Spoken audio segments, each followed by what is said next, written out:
We are all living in a chaotic period. And this is a creative space where that chaos and social constructs may collide. But it is up to us to embrace and celebrate the culture, but to destroy and survive the chaos. Welcome, ladies and gentlemen, to the Chaos Zone. And this is the Chaotic Culture Podcast with Ked the Pro and Law. Please proceed with caution.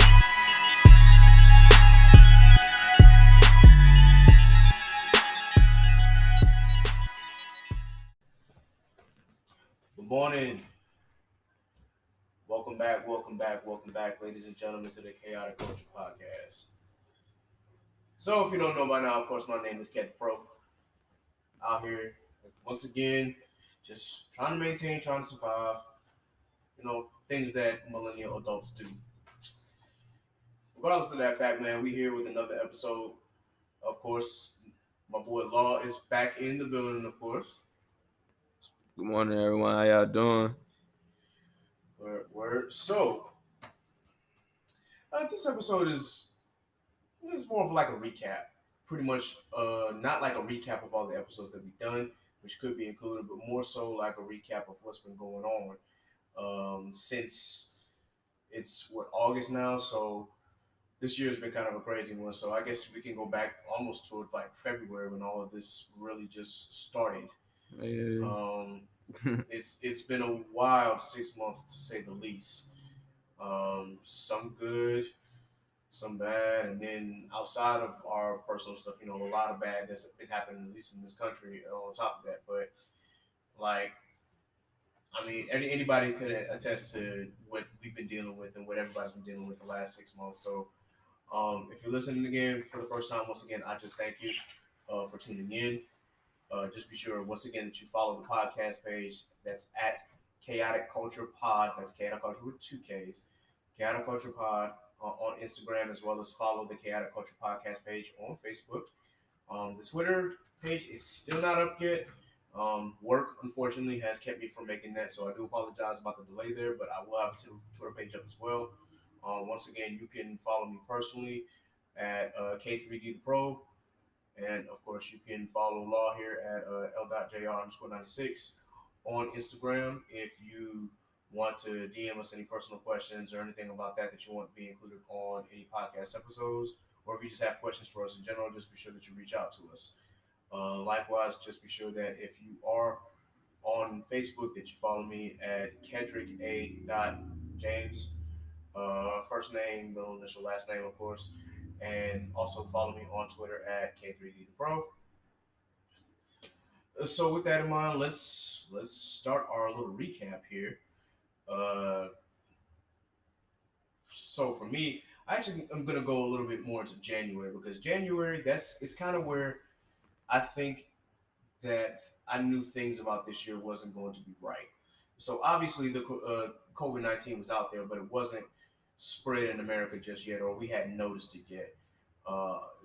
There's a lot of people who were probably getting sick and shit, but they didn't know exactly what it was. That being said, 2020 kind of started off bad for me because I was actually supposed to go to Rome with the Hampton University Marching Force, and that didn't happen because, not that I didn't have the money, not that the band director didn't buy me a ticket, but because of my job.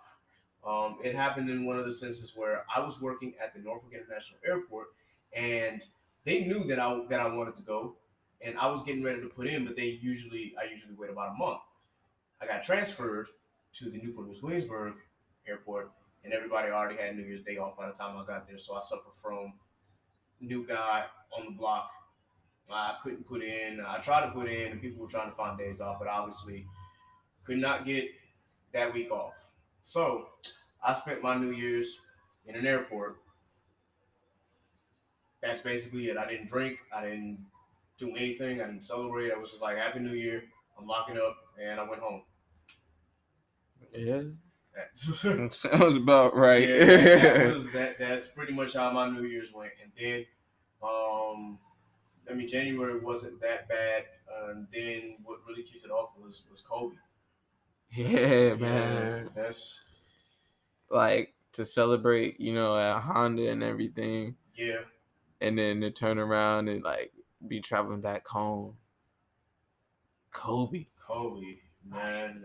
And I almost forgot. Yeah, we did go to Honda Battle of the Bands. It felt like so long ago though, just because of all the stuff that's happened. It's been like one thing after the next. Yeah, but yeah, it's like as soon as we got back from Atlanta from Honda Battle of the Bands, we just celebrated that milestone for the Hampton University Marching Force, and then Kobe passed, and it was just like, wow, okay. Then turn around and like the end of January, you feel me? Like still suffering from Kobe. Like turn around and the Australian wildfire, bro. Like they got messed up down there, bro. Like those wildfires were pretty brutal, and they were in the news consistently in February.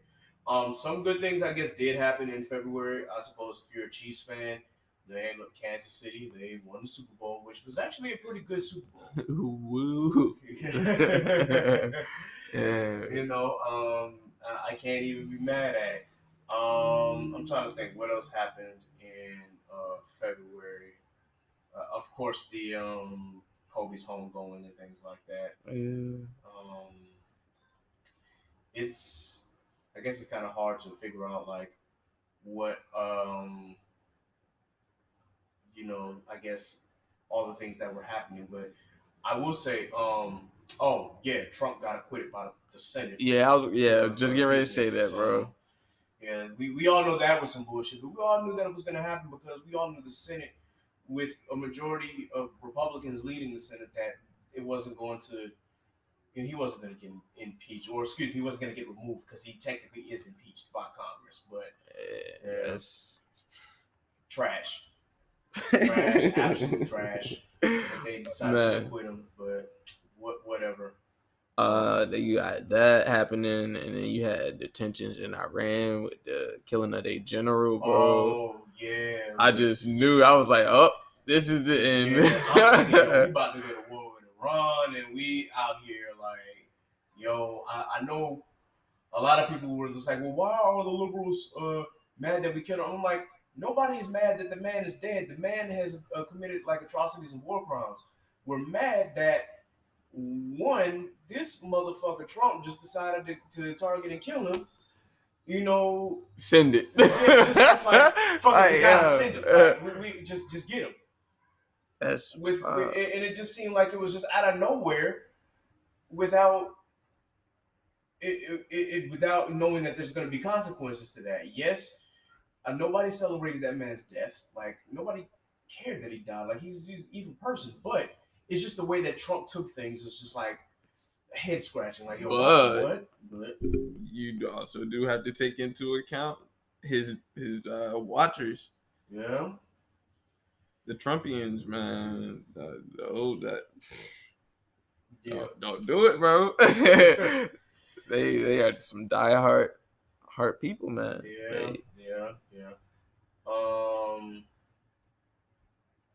A lot of things happened in February. You had the Boko Haram incident. I do remember seeing that in the news. They killed 30 people, like just burning them alive while they're sleeping in their cars. Like that's in Nigeria. So that shook me. And then of course we started seeing more information about coronavirus coming out, and then it's starting to spread in different places, including here. I'm about to say, because like those first months leading up to it, it was strictly overseas. You know what I'm saying? And then start touching down until the end of February, beginning of March, when couple cases here, couple cases there. All right, we're gonna mandate a week quarantine and curfew. You know what I'm saying? Stay home. Yep, that's when March rolled around. Of course, before then, we had Trump, who was unfortunately, he was in my hometown of Charleston, South Carolina, with one of his rallies, and it was like, that this is the Democrats' new hoax to get him out of office. Only come to find out, of course, it was not, and COVID exploded in March. And then we saw one thing happen after another. We saw the NBA say, "Nope, we're canceling the season." That was crazy. Yeah, NCAA stopped basketball. They were just like, "Oh, They stopped everything, everything. Like. All spring sports is like, oh, we're stopping." Students who had came to Hampton had gone home for spring break had come back, and then pretty much Hampton was just like, "No, y'all gotta go home, go home. We'll do virtual learning from here on out, but just go home." That was a time. And then of course, we're in quarantine now, and then we just started seeing people lose their jobs and businesses close down, and hours changed and certain standards changed. For you to be in the office, like okay, we're gonna do this social distancing thing. Everybody stays 6 feet apart from each other. Wear gloves if you can. At first, the CDC was just like, we don't know if masks are going to help us or not. Right now, it seems like it's a detriment, but then they realized, oh, wait a minute, no, it's actually not. It actually helps.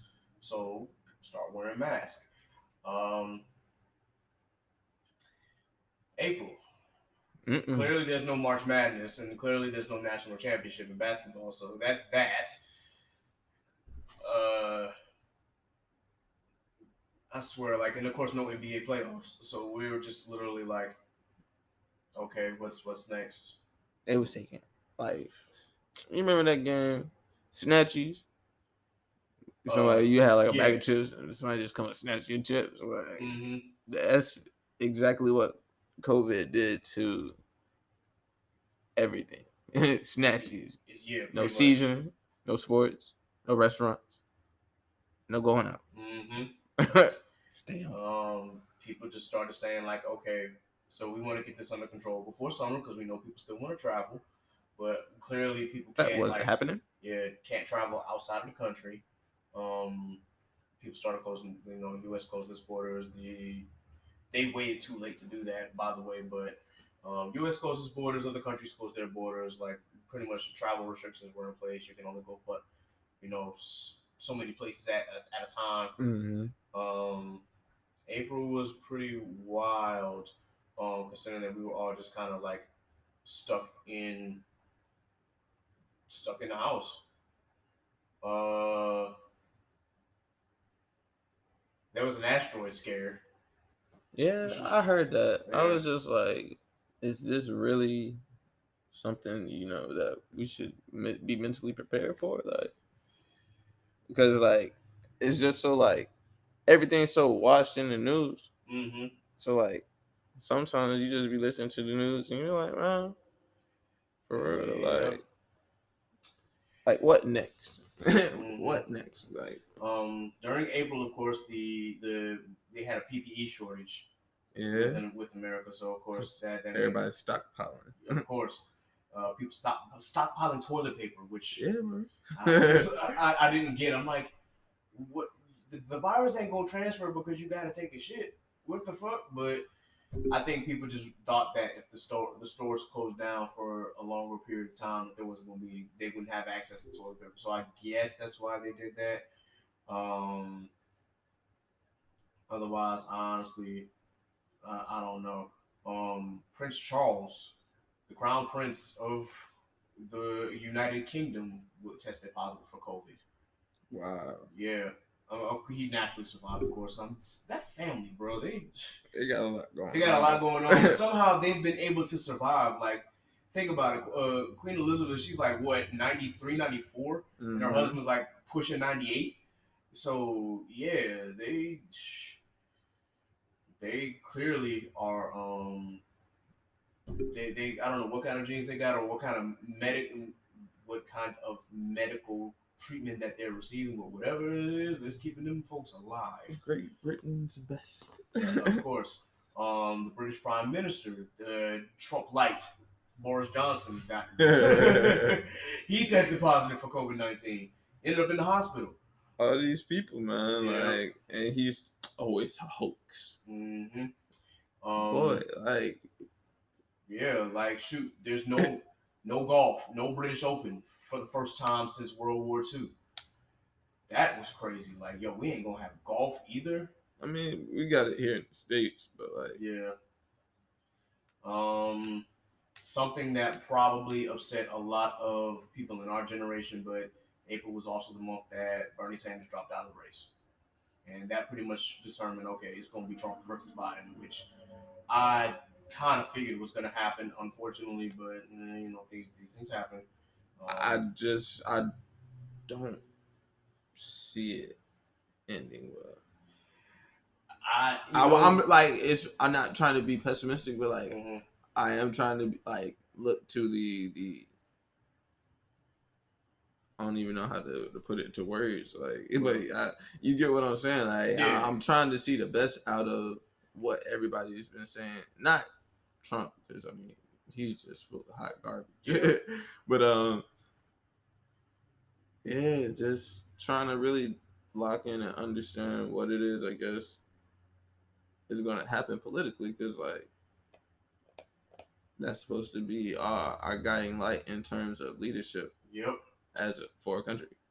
Yeah, and I feel that, and which I like strongly suggest that those who are turning 18 and before election time, or get your voter registration. That is key to making the significant changes that we want to see as a people, as a community, as a nation.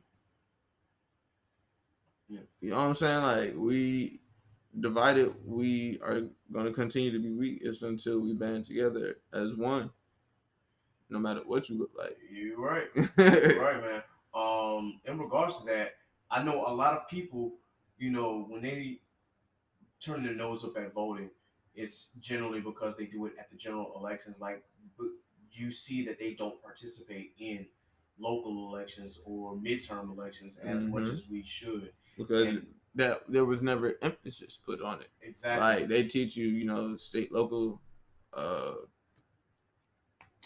help me out, state, local, and you talk like the actual general election, like the presidency and things like that, like national elections. But yeah, they teach you that the presidency, and then like the surrounding elections around the actual like election of the president are important. But like midterms, when the president's not up for re-election or there's not many new candidates coming forward, like we see that not too many people pay attention to those. It's this has definitely been, April was definitely a month to kind of just sit back and take everything in, because clearly, we were in quarantine, and we lost a lot of sports, and we were just trying to figure out, well, what to do next. I think though that's when, reeling, man. Yeah, if I'm not mistaken though, isn't that when the beginning of the Last Dance started? For those who haven't watched The Last Dance, of course, they're talking about the last year of the great dynasty that is known as the Chicago Bulls. Yeah. Yep, that's actually when it first aired. So there was some good in there. We got to see that, especially with us still reeling from, Kobe and Gigi's death. We now have the Last Dance documentary, and we actually get to see, a little bit behind the scenes of what went on that year, as well as the history of, MJ, Scottie, Phil Jackson as the coach, of course, Dennis Rodman's part, and Steve Kerr. Yeah. Which you never would think would be like Steve Kerr would have like a major impact on that team, but he's helped them win some titles. He won the game-winning shot in Game 6 in 1997 finals, so he did what he had to do. he said, put some respect on it. Yeah, and I mean, look, he got 3 rings with the Golden State Warriors as coach. He has 2 extra rings from San Antonio Spurs. Yeah. So the man is, he's probably not gonna get credit as much for being like a super great basketball player, but he played his role. He played it well, and the man has 8 rings. You can't really say much to that. That's about it. Yeah. Right. what else happened during April? I think that's really like just the major stuff is that a lot of things started to close down, and that allowed us to just kind of take it all in. So then May rolls around. This is like the first birthday I had where I couldn't really do anything. Um, I turned 29 on May 10th, and it was literally just at the home at crib chilling, drinking. Where Couldn't do shit. Like, all right, well, I'm here. I'm trying to think of some important events that might have happened in May. We start seeing that more people are starting to like actually have phases for reopening the country and whatnot, and then you got those people who are doing it way, or states that were doing it way too quickly, and that they were determined that they were going to be open by Memorial Day. Because it was for the money. Exactly. Money. And of course, at Memorial Day, we saw spikes of COVID-19. Like, bruh, literally, the virus is not going away. People thought it was going to die when it got warmer, and clearly it has not. It's going to be around for a brick, and if people keep acting stupid, it's going to be around for even longer. I mean, it is what it is, but wear the mask. I think May was also a turning point because that is, if I'm not mistaken, that is, of course, is the death of George Floyd happened at the end of May. That was a sad time. Yeah, very. And it just, it was really kind of, it was just the time. That's all that I could really say. Like, you got stuff going on, of course, in Korea. You got the Hong Kong protests, which is still going on. Just thinking about all the things that kind of like happened this year was really, really just crazy. Um, and pardon us, I'm just trying to like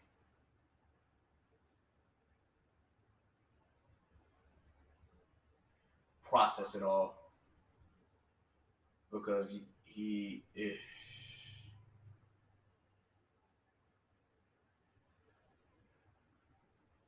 it's still, I think, unfortunately, with George Floyd's death, it made a lot of us realize that we still have a lot of work to do. Still. And so that once again kicked off Black Lives Matter protests and just protests in general about how we're being treated. And I'm it's I'm glad to see that the movement is happening in full force, but I'm just sad that it happened under the circumstances that it did. Like, obviously, you want people to get up and march, and you want people to like actually go out into the world and make change and actually make changes and stand up for the rights. It's just so frustrating that it had to happen, that a black man had to die because of it, just to get us back on our feet saying, wait a minute, this is wrong. It shouldn't have to come to that, but it's crazy. It is absolutely crazy. But I think really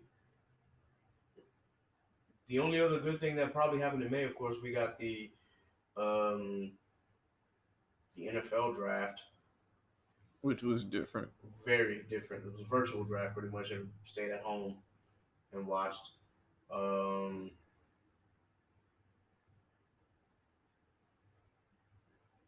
You had, again, we talked about a lot of people opening up their states a little earlier than they should have. Overall, I think for us, May was the turning point in a lot of things, especially dealing with coronavirus, because you do see that some states are still like, wait, okay, we're gonna open up, slowly, but then you had others who were just like, we're just gonna open up, and then unfortunately, that's where one thing led to the other, and just it was a continuation of these events. Now, June. Um, Still dealing with Still dealing with this. Still more protests. yeah. Canceling at the Olympics, bro. Yeah, the Olympics are pretty much canceled until next year, 2021. That hit home, like, because you feel me, like, coming from a athletic background, like, Olympics had everything. Oh yeah, man. And honestly, I was excited because the Olympics was in Japan, so I was ready for that. I was ready to watch that, man. But clearly that that didn't happen. So we gotta wait until next year. Still gonna be called the 2020 Olympics, but they're happening in 2021. That is such a uh weird thing. But I guess hey, look, this virus done changed a lot, so it is what it is, I suppose. Uh, with that in mind, also Joe Biden officially not officially clinched the nomination, but he has enough delegates to become the Democratic nominee or the presumed Democratic nominee. Mm. Uh,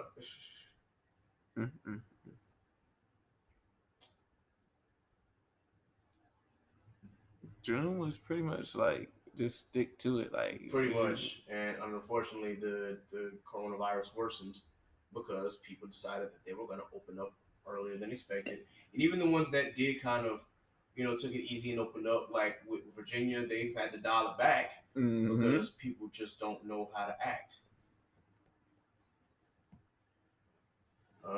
It's really, really frustrating. But we do see that the Black Lives Matter protests, I guess, started to have some changes. Not the changes that we want to see, but you did see that some reforms were happening.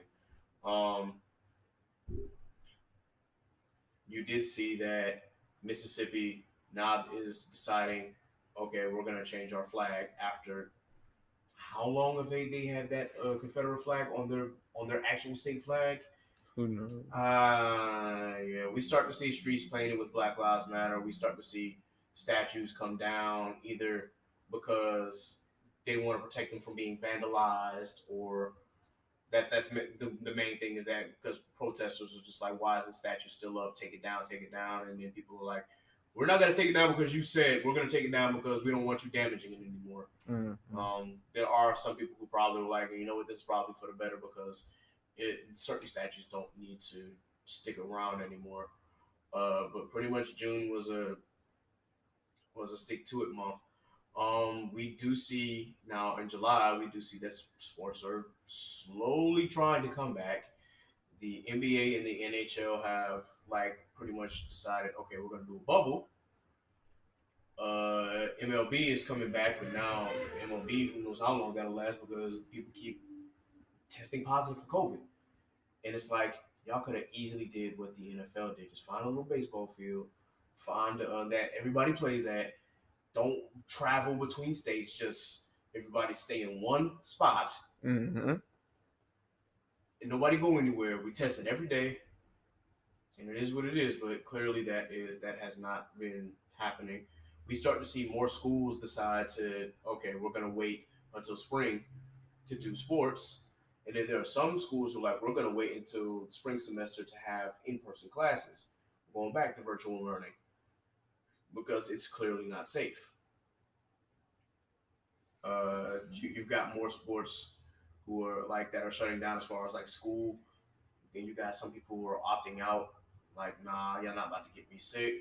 Mm-hmm. I think July,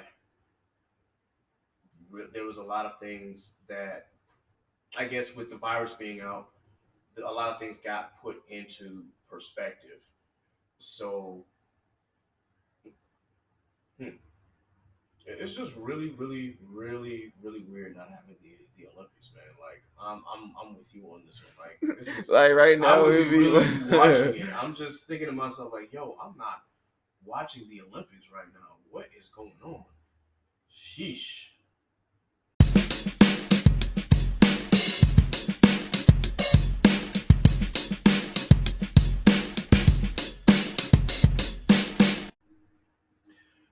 So, what was going on, of course, in July? A lot of things were happening. We see that spikes were happening as far as coronavirus in a lot of states, especially California, Texas, Arizona, Florida. Get y'all shit together. Hello. Damn, man. Why Florida always got to be the fuck up? Like, y'all got all these beaches, you got all these, like, you got the tourism money pretty much. Like, everything's supposed to be great in Florida, but you got some dumbass people who live in this state and some dumbass people running this state looking at you, Governor DeSantis. We probably shouldn't even be governor, but we ain't gonna talk about that. Just Florida seems to be the redheaded stepchild of everything. And who's the quick second? I would have to say Texas. I love Texas, and honestly, like H-Town has my love. I got family in Dallas, but some of y'all, man, like, man, some of y'all, some of those Republicans in Texas are real ingrained in their ways, like more so than the average person, at least in my opinion. But again, we ain't gonna talk about it. I guess finally, Governor Abbott, who I don't even want to call him Governor Abbott, man. That motherfucker in the wheelchair finally just decided, finally said, "All right, y'all, we gotta wear masks." He finally came to his senses, but I'm just shaking my head. Right, they ain't think it was real till it started rolling around with them. You know what I'm saying? Like, you see, I think it was like 2-3 weeks ago. That person in the White House put that Jane on. He put that mask on. He finally put his mask on. You know what I'm saying? Like, it's just like, well, damn, it took you fucking long enough, but okay. Pardon my language again, but yeah, he deserves that. That person in the White House deserves all my fucking scrutiny. Buddy, just shit. And I feel like it's all so he can still make money. Yep. Like, I feel like he has his money allocated in the fall of America. I wouldn't doubt it. I would not doubt it, but people just laughing it up, man. Like, his rhetoric is just absurd. Hey, you're right. You're absolutely right, man. Some other things, happened in July. Obviously, we got BET Awards happened in June. I didn't watch. This is the first time I didn't watch the BET Awards because it was all virtual, and I just couldn't keep up. That has been a culture shift, low key. Yeah. Trying to keep up with, like, because, like, before, you had things spread out. Like, you put it on your calendar, and okay, the Soul Train Awards tonight. Like, all right, cool. I can fit it in my schedule, make sure I put it on the DVR so I come home from work. Mm-hmm. You know what I'm saying? Kick back, got something to watch on the telly. Now it's just like, if you an essential worker, you still going on, like, ain't nothing changed. Yep. It's just now it's so much more content to dump. Like, the versus battle is dope because, like, I can now go back and watch the ones that I missed. Yeah, and that's actually something that happened, like, all the way back in April. We started getting the versus battles, which has been riveting and has been, a stress reliever because now we get to see these great artists just go hit for hit. I would say it rekindles so many memories just to sit and listen to the different songs that each artist made. I mean, like hearing where they matriculated through they beat. Sorry. Yeah, just pretty much how they've matriculated through their careers and where they are now. Looking at, I think the first one that I watched, I don't know if it was the first one period, but the first one I watched, of course, was T-Pain and Lil Jon, which honestly, I don't know if that was a versus battle that I would have done, only because I feel like they are, like, entirely different lanes. But I do know that T-Pain has produced a lot of good music. But Lil Jon is, like, those hits were something serious. That being said, I love and respect both artists. There was There was some other versus battles, of course, that we got a chance to watch. We got to sit down for Teddy Riley and Babyface, which had to be redone because of technical issues. But when Teddy Riley finally got his act together, we got a chance to sit and enjoy that. Which I thought that Teddy Riley was gonna win because he created a whole genre. But then I realized like, yo, Babyface is the king of slow jams. Like all the slow jams that he has either been a part of or sang or produced in some way. Like Babyface, he had hits for days. Like he had a book. You know Yes, what I'm saying? he has a whole book. He has a whole book of artists that he's worked with and probably gave some of their best jams ever. And it's just like, yo, I had to give that battle to Babyface only because it was like, yo, I forgot. I know Teddy Riley created a whole genre in New Jack Swing with, but Kenny Emmons, man, he had it. Kenny Emmons had it. Alicia Keys versus John Legend. I actually missed that versus battle. I need to go back and watch that. Fab versus Jada. Okay, I saw part of that. My internet, unfortunately, was messing up during that time. Bounty versus Beanie. I watched that one. Yo, that was one of the best versus battles because like that was the first time we saw that the artists were actually together in the same room. You know, still maintaining social distancing, but they were actually in the same location, and Bounty was like he was at a performance, and so was Beanie. He was like, "Yo, we perform. We gonna actually rap our songs. We gonna do this." And I of course, I'm a Beanie Man fan, but I also knew about the history between him and Bounty Killer in the '90s and how they had like a small beef before they kind of like, you know, squashed it and came together. But they've always been battling each other no matter what. But they had a bad toll. Like I'm over here, I was literally on my phone jamming, and those two are hilarious too. Like they wow. Erica versus Jill. That was probably one of the best ones, if not the best one. That it was a great battle. I mean, that's all that needs to be said.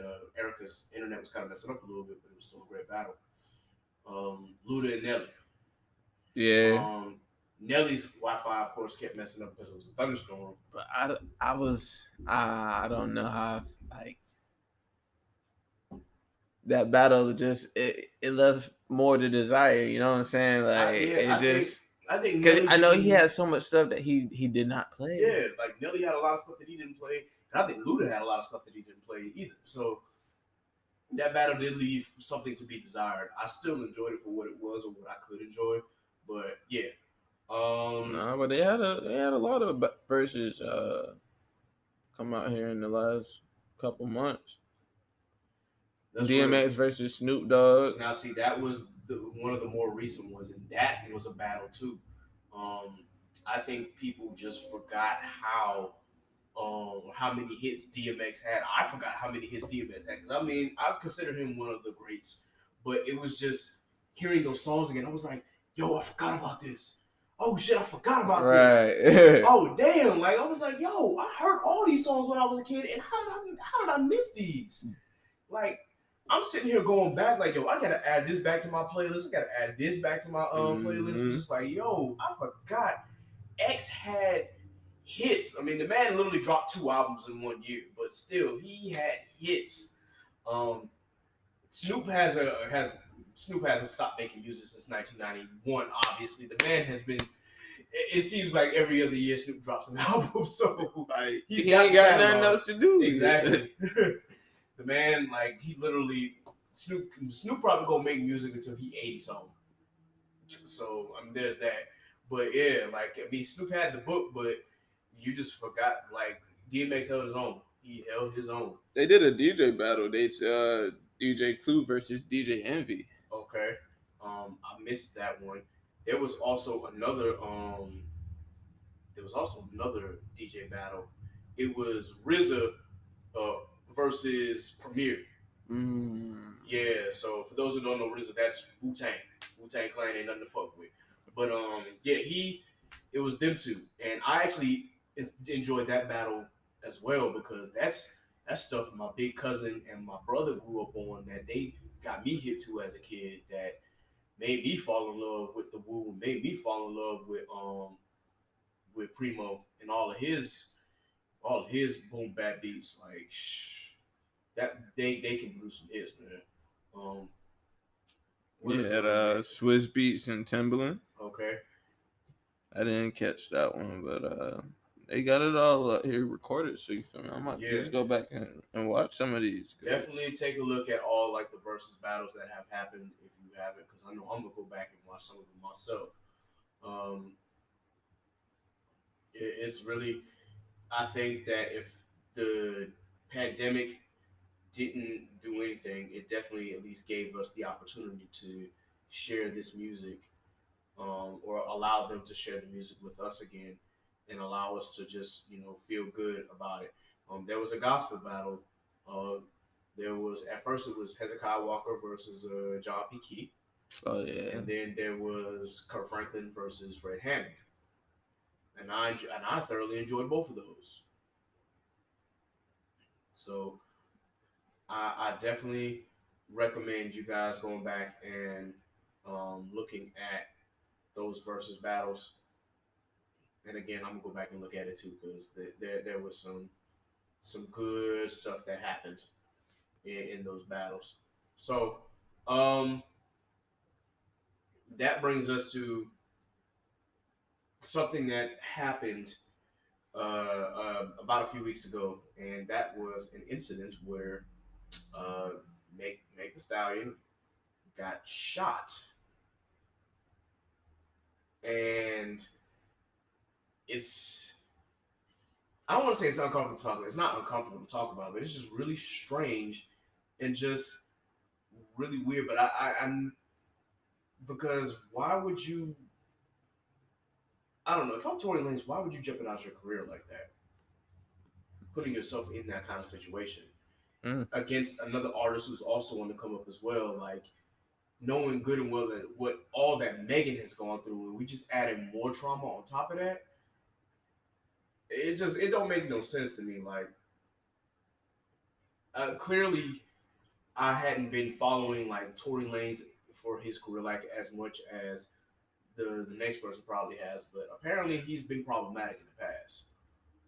And That's new. yeah, to some people this isn't news to them about the way he acted, and I just don't know how I feel about it.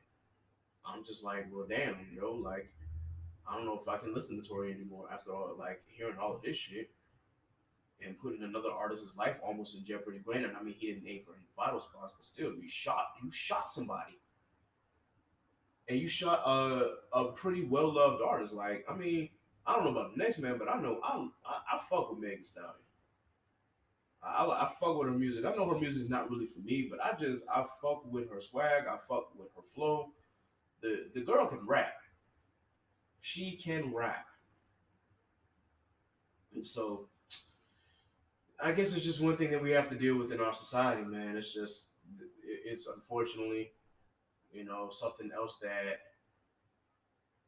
really we just have to correct and just have to make sure that Megan gets the healing that she needs. Well, we can't make sure, but we just hope and pray that she gets the healing that she needs because we know she lost her mother. Um, but she had been collabing with like a whole bunch of artists, and she was getting her bag. And Mm-hmm. this shit happened. So you just hope for the best, man. And then I really can't say anything but to Tory Lanez other than man, it's disappointing to say the least. I just feel like wherever he's at in his career, you know what I'm saying? Like, I need him to get back centered with himself. Yeah, And that goes for everybody, for real, for hmm real. Sometimes you got to hit that reset button. yeah. Nothing wrong with it. It's Just not. you just got to know darn self. If your body is, if you feeling tired, take hmm some time and really rest. Yep.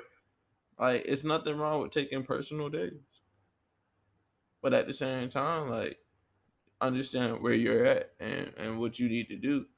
You feel me? be out here just, you know what I'm saying, taking personal days and they ain't really personal. No, like, you know, do what you got to do within your means. Yeah, definitely. So I think he got a lot of things going on with him right now. Prayers for him. Granted, you know what I'm saying? Like, do I condone his behavior? No. But he definitely is at a point of needing help. Yeah. You know what I'm saying? And if we truly say we care about music, at the end of the day, he's an artist. You know what I'm saying? Like, differences aside, I think at the end of the day, he really needs someone to help him because he may not understand the gravity of his decisions. You know what I'm saying? Yep. But you know, life goes on. We just, you know, pray for each party that they find healing through both situations. Yep. Yeah. Then just gotta hope that, you know, as you said, that they both find healing and that they're both, you know, get their minds right. I hope that Megan is, of course, able to recover from this trauma, and I do hope that Tory can get his mind right. And as you say, you reset and, you know, try again. I suppose just like you got to learn. Hopefully, he learns his lesson to not put somebody's life in jeopardy like that. We know, of course, between the like June and July, of course, the whole August and Jada situation. I've talked about it in an episode before. I'd rather not talk about it again because it's. Yeah, I've talked about it a couple times, including on another person's podcast. So it's just funny. It's really come down to, you know, just what's been going on lately as far as current events. We know that it seems like every other day Trump says something stupid, and then every other week Biden says something stupid. So this is what our election is going to look like. I just want to know how long it is before we go from surviving back to living. Because, like, granted, like, not saying like things are turned up, but like this is definitely culture shock. At least for me, I would say. You know what I'm saying? Like, I've never experienced anything to this gravity before. Me either. Yeah, definitely the first time. I doubt that everything is going to be back to like normal. But I mean, it's not really much we can say in regards to that. I just hope that eventually it comes to a point now that we're able to take things into perspective. But just hold that thought.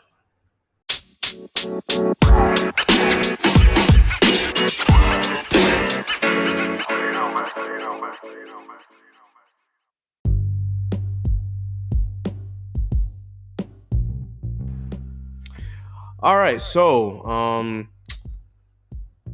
I did not realize that, of course, my mic was not on. Granted, I know that I'm going to be heard regardless, but yeah, my mic definitely was not on through those first couple of sessions. So we had some technical difficulties, but this time we are back, or at least I'm back. I believe everyone will be able to hear my voice a lot clearer this time. You're going to hear it regardless, again, because unfortunately, or fortunately, depending on how you look at it, my voice is loud enough and can carry enough anyway. And that's my actor's training. But still, it's... it's y'all not seeing Lawrence right now, but like, this shit is funny as fuck. Nah, like, y'all ever, like, so, like, you did something and, like, you had a moment to yourself, like, congratulating yourself. And was just like, thank you. Oh, y'all are too kind. Oh, man. Oh, I would not be here without you. You. too much. Really? Well, And then they get a speech. mhm. I want to give, first things first, I want to give all thanks to God. God, yep. Because it's been many a nights I sat and I prayed. And he was the one that came through. Then number two, shout out to my family, my mama, my dad. You know what I'm saying? Like, my sister, y'all really helped me down. My cousin, all my family, my auntie. You know, you gotta get emotional, you know, draw them in. Then third, Yeah. my fans. Because without y'all, I would not be here. Thank you. Thank you. Exit the stage. Yeah. Know what I'm saying? You gotta find peace in yourself. That's the true mission. Yep. I think it really boils down to. Hey, that's some good words, man. Some good words. Some other things, of course, that have been happening this year. Just recently, for those who don't know, going back to Megan Thee Stallion, her and Cardi B just dropped a song called WAP. For those who are wondering what that means, it's the acronym is WAP. And come on now. On the video, of course, they say wet and gushy, but in actuality, WAP is wet ass pussy. The sweetest. I apologize, Mom, for you hearing this, but many apologies. yes, But we have to throw that out there, but still, yeah. So of course, what I do first, I listen to the song first because I just wanted to hear, like, okay, how's the song going to be? Okay, hearing the song, I'm like, okay, you know, generic sexual song, sexual rap song with a lot of sexual innuendos compacted into this one song here by both Cardi B and Megan Thee Stallion. Let's just say they had a lot of quotables. Yeah, very much so. But the video is what really caught our attention. The video, of course, the coordination between these two women is something. It's very interesting, very interesting. A very it's a beautiful aesthetic, but you also have, of course, of what they're rapping about. Clearly, it's you see, and it's especially if you are a sexual being, it is very pleasing to the eye. It's not really explicit. There's nothing explicit about it, but you can tell that, okay, this is something that I would enjoy watching. Like in the battle of sensual versus sexual, like it definitely was sexual, but yes, it was like third ground. You know it wasn't no like BET Uncut or anything like that. Like it was just something to like spark the eye, like really intrigue you into like, okay, as an artist, as a woman, you feel me? This is how she views herself. You know what I'm saying? Yeah. Because like some women, they're empowered by the song. You know what I'm saying? It's not it's degrading the women. Like if you feel that way, that's your opinion. But to the women who put the song out and back the song, who am I to tell them that they're wrong when, as a platform, that's what they choose to go with? Like, and I'm not knocking that at any point, because at the end of the day, that's their hustle, that's their life. I don't know what they got to do to pay their bills. They don't know what they got to do to pay my bills. You know what I'm saying? Like, at the end of the day, I'm just gonna support them and continue to grind and do what you got to do. Absolutely. I will say, I can't really, go out and like degrade these two women here because they're doing what they got to do in the industry. And honestly, I support women who have found their lane, and for the encouragement that video and that song gives. If you're a woman and you find that song empowering about who you are and about the things that you desire, there's nothing wrong with that whatsoever. What's crazy though is that you got politicians or would-be politicians commenting on this as if as if this video and this song is the worst thing that they've ever seen in their life. I could not understand for the life of me, like, why do you even care? It really just didn't make any sense to me. There's one politician who was running against Nancy Pelosi and clearly lost. She had some words to say about it. There was another Republican candidate in California for Congress who also had some words about how it's not of God, and this is why said something along the lines of they are not role models, and this is why we need God and fathers in the house and things like that. And that part triggered me. I'm just like, okay, so what does that have to do with them and their art? Mm-hmm. As long as art is art, and yes, we know sex is sex, but sex has always been a part of art. And as long as that's been the case, that's always going to continue. So why are we, concerned about a song that talks about sex when there's plenty of them to go around since before we were born? I don't know. Like, maybe those songs weren't as explicit, or in this case, they would like try to hide it with certain lyrics, but that didn't make the song any less sexual or sensual. So what's the problem here? They're running out of things to actually caring about. Mm-hmm.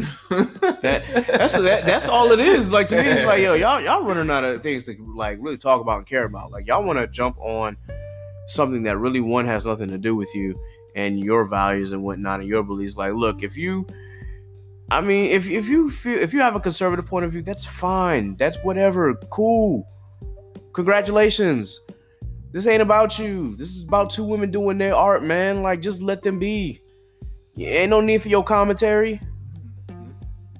Like, would I let my 9-year-old girl watch the video? Probably not.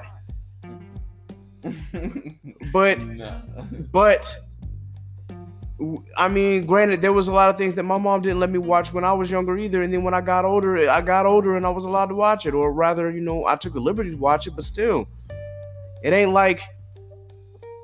It's not like Cardi and Megan want anybody under the age of 18, or in this case, anybody under the age of 14 to like tune in and watch this and be, oh, this is what you should do. This is what you should talk about. Like, come on, man. And then the stereotype of certain rap music driving people to do or act a certain way, like, we got to get over that anyway. But still, it's again, we're not gonna let like young children watch it, but that doesn't necessarily mean there was that I found anything wrong with it. It's just like, hey, it requires a certain amount of maturity to watch it. But that's neither here nor there. Facts, we are yeah, nowhere near. Yeah, exactly. Like, hey, look, I mean, the video is what it was. The one thing that I really, really liked about the video, of course, is seeing Normani in that video. Like, y'all know I'm in love with Normani. Ever since I found out what Fifth Harmony was on X Factor, and I used to watch her, like, I was like, yo, she's beautiful. And then she got on Dancing with the Stars, and then now she's starting to like kind of take off with her solo singing career. She is a gem. She can dance, she can sing, and I hope she just wins it all. Like, And then on top of that, she's just so damn beautiful. Like, oh my God, that is a beautiful black woman. I kid you not. When I saw her in the video, I was like, oh yeah, okay. The one turnoff though was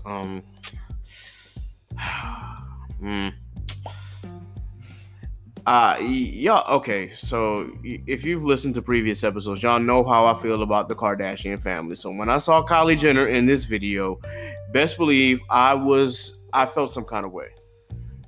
It's the fact that she was in the video at all for that long of a period. It really kind of irked my nerves. Say what you want to say. I mean, it's whatever. I just can't deal with that. I can't stand the Kardashians and the Jenners, like, at all. Anything about them, I'm just like, why am I hearing about this? Even if they do some good, okay, cool, they've done some good in the community, whatever. Like, I don't need to hear about it. It's sickening hearing about them every single time, but they just find ways to stay relevant, and it really annoys me because that is such a toxic family. But that's their lane, bro. Yeah, man. I've said my piece and about like that. Farms, you're in good hands because I'm gonna stay in my lane. Yeah, you're right. Stay in my lane and not do anything outside of what I know to be true to Lawrence. Mm-hmm. Me. You know what I'm saying? Yep. Like that's really what it boils down to. If more motherfuckers actually stayed in their motherfucking lane and they stayed true to the motherfucking self, it wouldn't be no issues. You know what I'm saying? Yeah, you right. Wouldn't be no issues. You're absolutely right. I do like the fact that people are coming up with different acronyms for WAP. I saw one person that said, wait, what does WAP mean? And someone said worship and praise. Hello. Yeah, I felt out.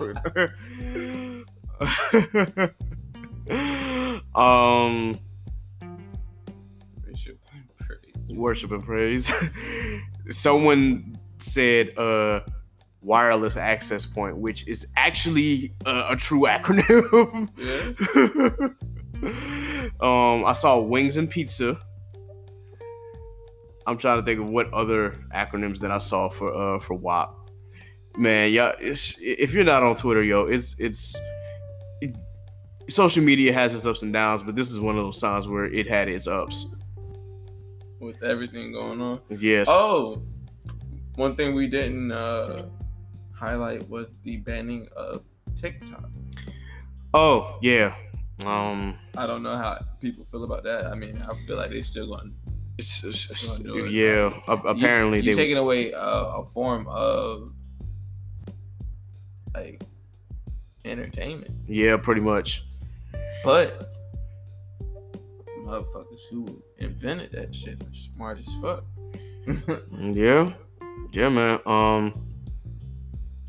It's crazy because, of course, they said that if TikTok doesn't find like an American buyer or just a buyer that's not Chinese, of course, that's going to be banned and whatnot. Some people still going to find a way to use it, but still. They said something about Microsoft buying it. Yeah, I did see that Microsoft was trying to purchase it. The person in the White House said something along the lines of him putting out a order to ban any U.S. companies from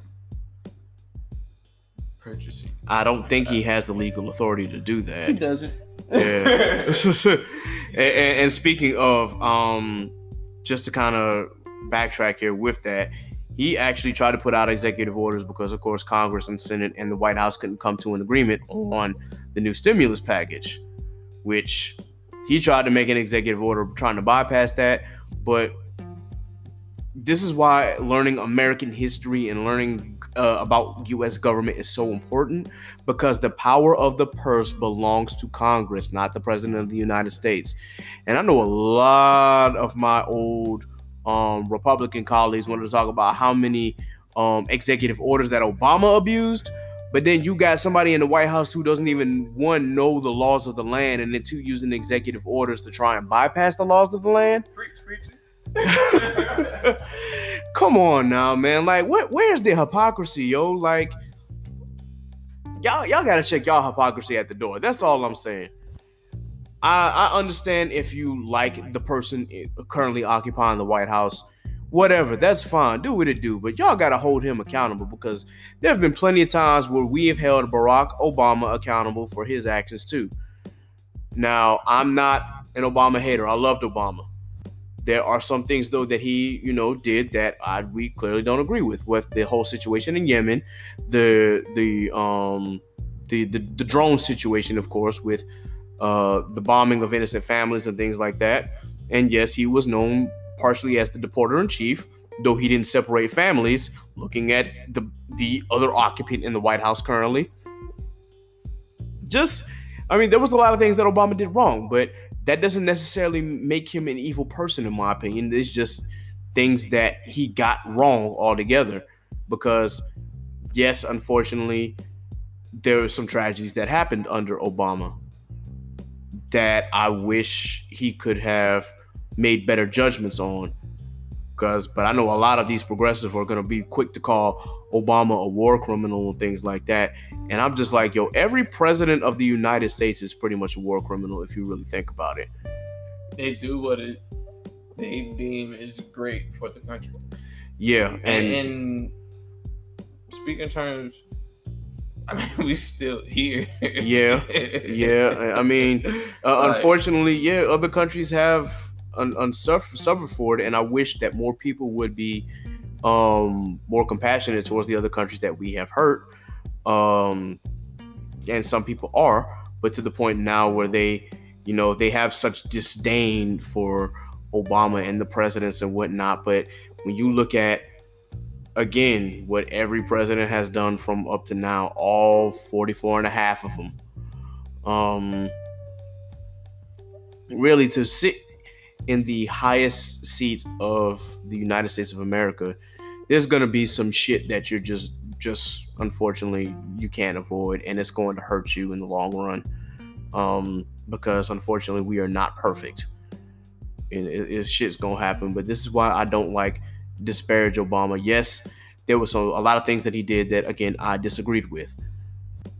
There's a lot of things that other presidents have done in the past that I've agreed and disagreed with. But you gotta understand, that's their job. Right? Yeah. And the people saw fit that he be elected. Yeah. It's now, even I'm not gonna say I'm a political buff, but at the end of the day, if you have the credentials and your credentials can back you making the decisions that you make in the terms of leading a nation, then do what you have to do. But in recent times, mm-hmm. there's been zero goose egg. Yeah. Inclinations to even trying to learn what it takes to have the credentials to lead a country. Yep. But yet opens the opportunity to criticize. Right. Well, this is what happens when you have, an open platform such as Twitter, or just such as Facebook, or whatever platform that you're using. Everybody's got to have an opinion, and everyone's going to have an opinion, but it's just, you have to, those who really are actual cognitive thinkers, and those who really know what it takes to actually be in certain positions, that things aren't just always going to come as easy as we complain. Mm-hmm. We can complain about certain things all the time, but that doesn't mean necessarily that this thing is just going to be fixed just because you said it needs to be fixed. And that's part of the reason why, and I can go into talking about our school, Hampton University, as much as I love it and as much as it gets on my nerves, because I've been both a student and staff. I've seen, I don't mean to throw both sides argument in that, but I have seen both sides. So now I can have a better understanding of how they can fix certain things. But, it's just, some people just only see one side of it and thinks that it can just be resolved or the solution can be found in the blink of an eye, and that's not the case. But point being, we have come to the point in time where we do need to get into Black Lives Matter movement. So just give me 1 second.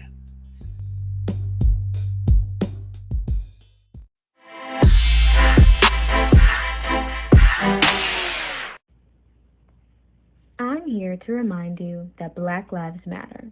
Today, tomorrow, and every day. This is a movement, not a moment.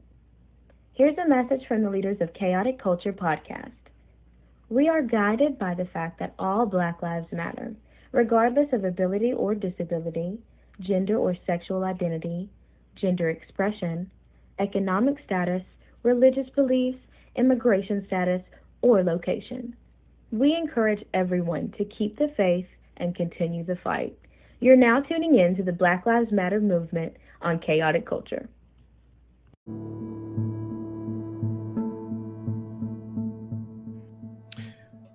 All right.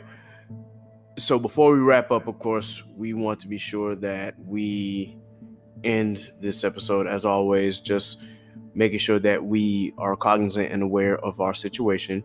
And we definitely want to be able to pay attention to moments in time. So, of course, this is the Black Lives Matter moment. Obviously, there's still no justice for Breonna Taylor, which we continuously beg for every day. Every day. Yeah, we're still trying to fight for our voice to be heard. We're still fighting to be sure that we are looked at as equals in society and not just a culture that can be mooched off of or taken advantage of.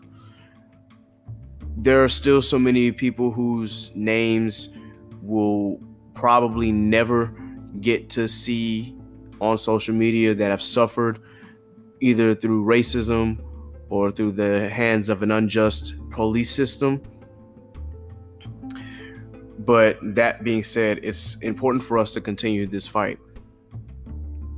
No matter what we go through, no matter what is going on in our society, regardless of if the virus is out there or not, regardless if we're struggling with our jobs, just remember that our lives are important.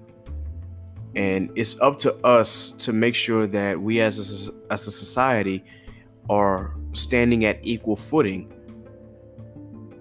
and that we are that there is enough opportunity for everybody to be able to succeed and live this so-called American dream, which unfortunately for Black Americans, we have failed to live up to that expectation because of the system that is currently in place that purposefully holds us back.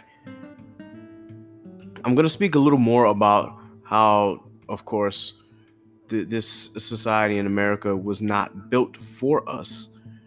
If you go back to the time that the Constitution was written, the states had to wait until 1808 to even debate what to do with the slave trade as a compromise, just so that they can build this nation. The Constitution was not built for Black people in mind, which of course is why you have the 13th, 14th, and 15th Amendments, but still, it wasn't built for the purpose of Black Americans or Black people in general. Wasn't even built for women until the 19th Amendment, when they were finally given the right to vote. But even still, we're now living in a society where we have to recognize the sins of our past, and we have to be able to build towards a better future. It's important that we continue marching, not only to remember those who have been taken from us and those who fought so that we could have these rights, but also just remember that we still have a long way to go, and that there are many things that we can do to help change this society. In a recent post on Twitter, of course, but this was by CNN. Now, this student was not Black, but she recently went back to high school and saw that how crowded the hallways were and just the irresponsible actions that the school and her school board and of course her district had taken as far as letting students come back to school. So she took pictures and she posted them on social media and she got suspended. But one thing that she talked about was good and necessary trouble. And for those of us who know where that term comes from, we just laid him to rest. And Obama spoke about this perfectly. The best way to honor him, restore the Voting Rights Act, but not just stop there. March until we can make this society better as a whole. A lot of the Republican quote-unquote colleagues wanted to say that just deliver a eulogy, why make it political? Well, excuse me, John Lewis's life was political the moment he did his first march and the moment he got arrested for the first time. It's always been about politics for John. It has always been about changing this country's trajectory and making it better for Black Americans. That was his stilo. That was his stance. That's the best way to honor him. That was honestly the most fitting eulogy you could ever give to someone in John's shoes and stature. That man literally got his skull caved in just so that we could have equal voting rights. Literally. That man almost put his life on the line. He did put his life on the line.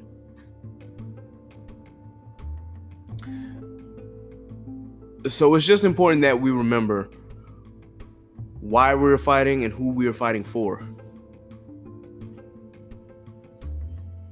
This is not a game.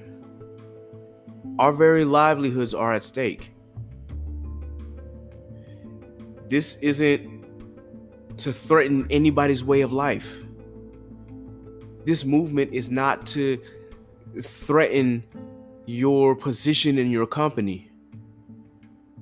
This movement is not so that we can go out and, see us as better than the next person.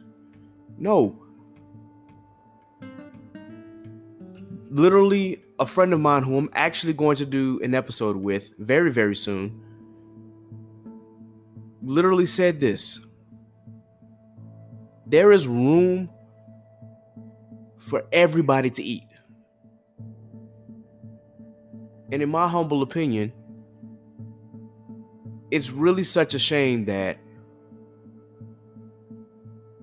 in the history of the United States of America, the powers that be did all that they could to stop Black and brown men and women and children from eating at the table.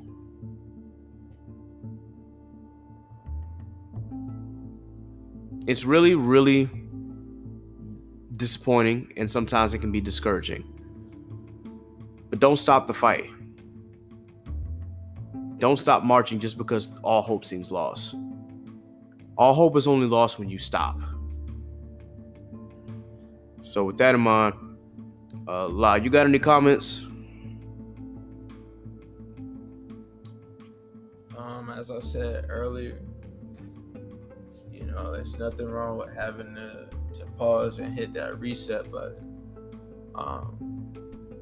Not only for mental clarity, but for directional clarity as well. Because more than anything, I feel that, having a genuine sense of direction,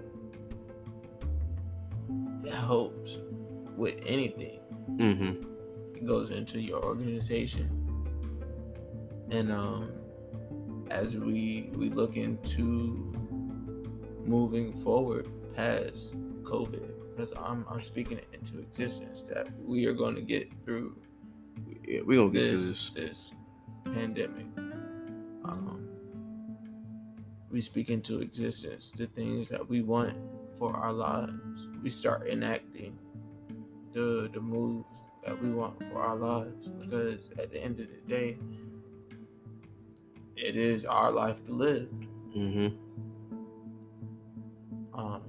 I'm not disheartened by the things that happen within this time period of the pandemic. It more so is a learning curve, showing me that even though I'm uncomfortable, I still have to keep going.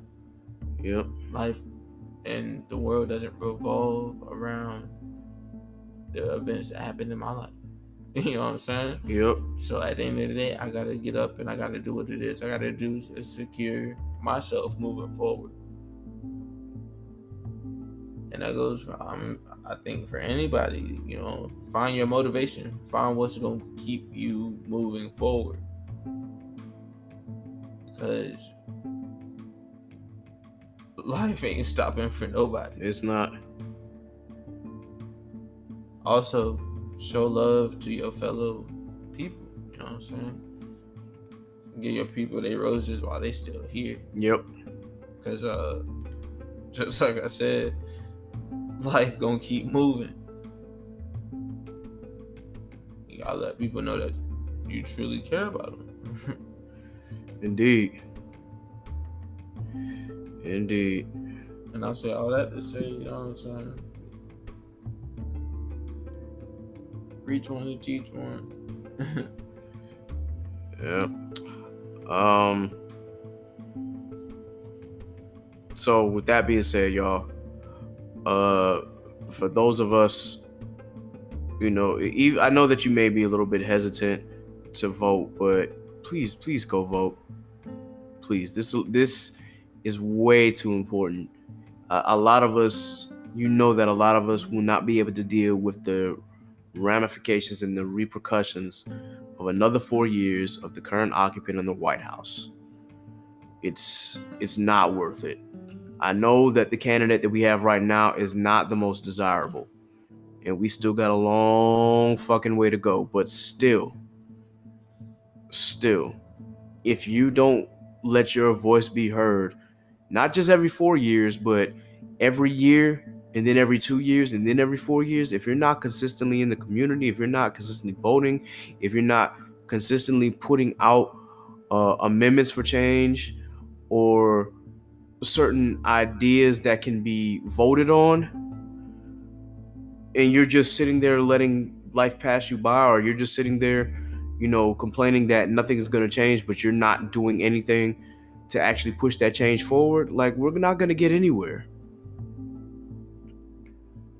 There are literal addendums and amendments that you can vote on in a local election. There are literal people in your school council or in your city council that you can vote for.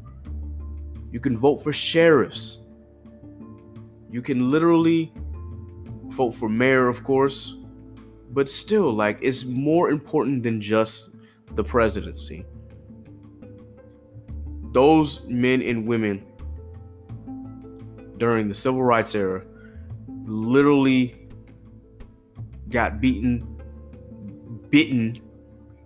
water hosed, brutalized, and even died just for the sake of going into the voting booth whenever they so desire, without having to guess how many jelly beans are on in the jar, or having to name every single judge that was installed between 1900 and 1945, and their names, addresses, and phone numbers. Use what has been given to you, especially since the Supreme Court decided to take away the teeth, and some of these states have decided to pass more stricter voting laws. If we can get those, if we can actually go out and vote during this pandemic as safely as we possibly can, whether it be through mail-in or in person, as long as we do what we're supposed to do and get the people that we need to in Congress, we can get this law passed, even if the current occupant in the White House isn't the one to sign it. So, With that in mind, guys, before I leave, I do want to shout out a person who is really like, he's really cool with us, marched on the drum line with us. His name is Tamaris. We call him Timo. He has a brand that he just dropped. And it's important that, of course, that I recognize that brand. He literally dropped like a preview today on Instagram using a couple of his homies, of course, to model it and whatnot.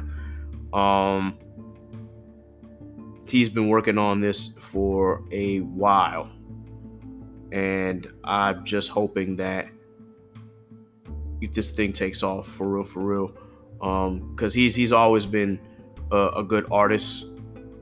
So I'm just hoping that I'm going to do my part in support, and shoot, I might buy a couple of these t-shirts that he's got out. But while we're talking about it, of course, we definitely need you to go and check out Fresh Nerds Righteous Minds. It's the name of the brand. The Instagram page is, of course, _FNRM. That's Foxtrot, November, Romeo, Mike, for those of us who know the phonetic alphabet. But yeah, he literally just dropped this brand. Definitely check it out. They're going to start taking orders on August 14th. You can follow, again, that page _FNRM on Instagram. In the meantime, also follow the artist himself, Timo Fresh Nerd. That's TMO _DA Fresh Nerd, one word. Follow him on Instagram. Check out his page. Check out his artwork. Check out the shirts.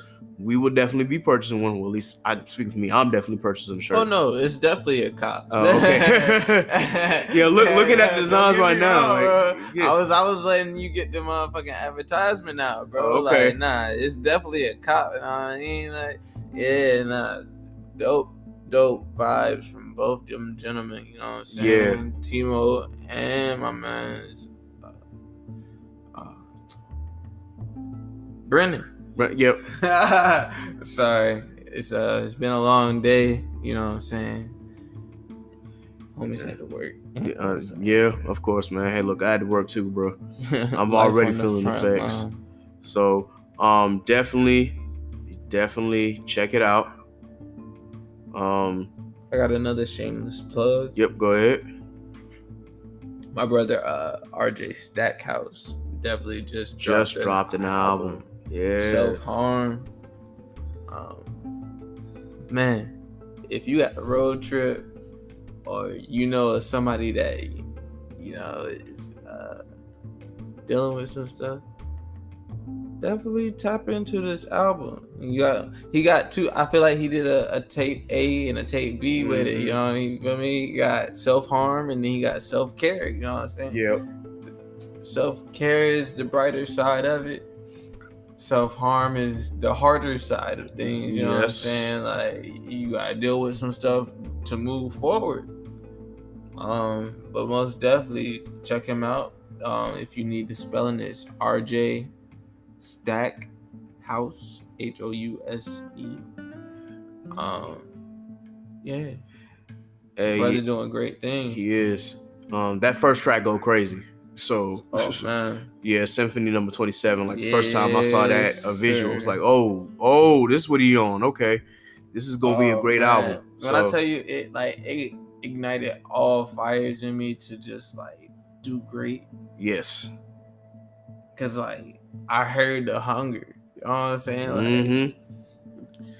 Most artists, you feel me, they keep that hunger. But, nothing like an artist's first hunger for that next level. Yeah, definitely.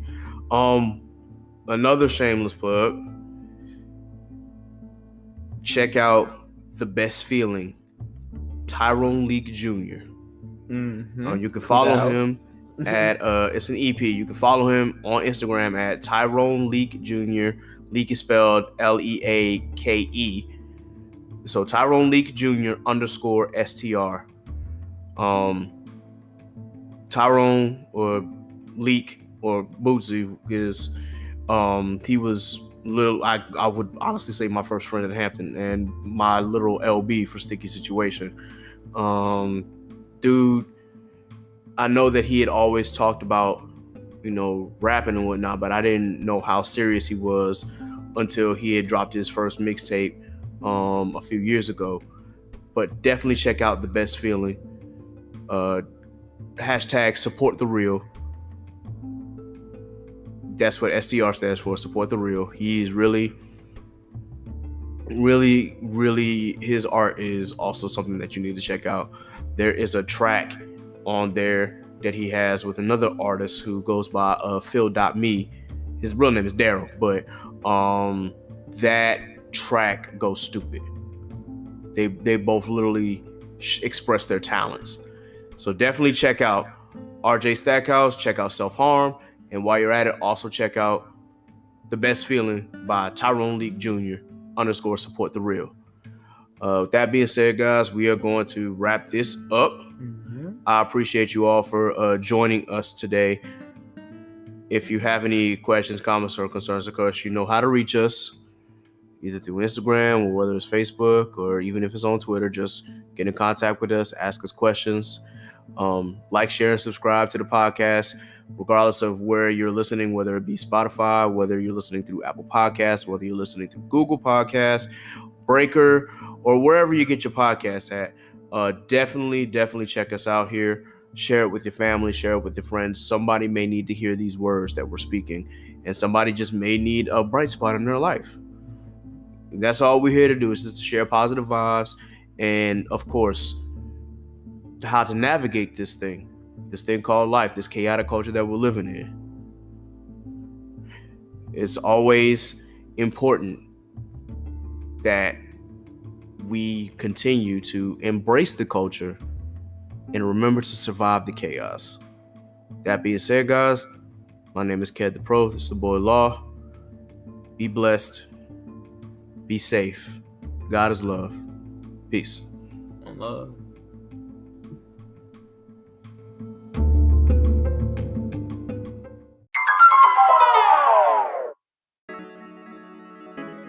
Thank you for joining us on this edition of the Chaotic Culture Podcast. If you enjoyed this episode, be sure to like, share, and subscribe to our pod, and check out previous episodes as well. Go ahead and follow the Chaotic Culture Podcast page on Facebook, and follow at Chaotic Culture Pod on Instagram. Also, be sure to follow our personal pages. You can follow Law on Instagram at L.JR_96, and myself, K3D the Pro, on Instagram and Twitter. Please also do us the courtesy and follow our featured artists and guests listed in the episode description. If you like this beat, follow at the RJ Stackhouse on Instagram and his Twitter page at RJ Stackhouse for more music and music-related content. I hope today's episode blessed your souls and stimulated your mind. Until next time, folks, remember, embrace the culture, survive the chaos. This has been Ked the Pro with Chaotic Culture Podcast. Be blessed, be safe. God is love. Peace.